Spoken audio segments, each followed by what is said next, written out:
नमस्कार।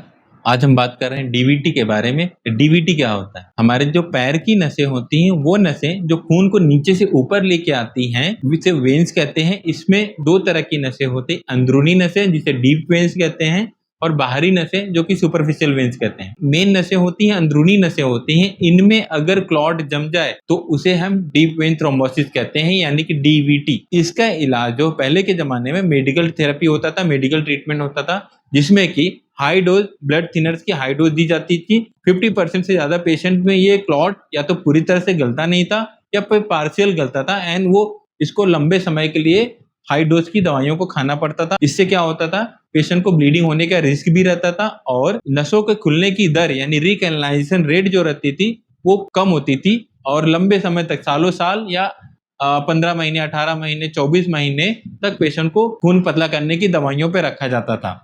इसके बावजूद काफी पेशेंट्स में कंप्लीटली ये रिजॉल्व नहीं होता था, क्लॉट पूरी तरह से गलता नहीं था, जिससे कि पेशेंट को पोस्ट थ्रोम्बोटिक सिंड्रोम होता था।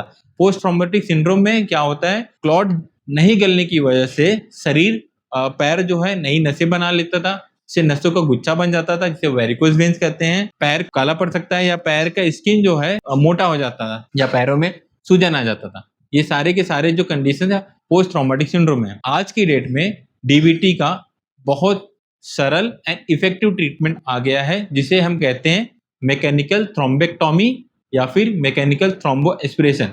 इसमें पतली सुई के माध्यम से पैर की इन नसों में घुस के क्लॉट को निकाला जा सकता है मशीनों की मदद से। आज की डेट में डीवीटी का मैनेजमेंट आसान हो गया है मशीनों के डेवलपमेंट की वजह से। हमारी उन नसों में अल्ट्रासाउंड की मदद से सुई के माध्यम से नसों में एंट्री करते हैं, प्रवेश करते हैं, एंड देन तार और कैथेटर की मदद से क्लॉट को खींच के निकाल देते हैं, जिससे कि थ्रोम्बो एस्पिरेशन कहते हैं।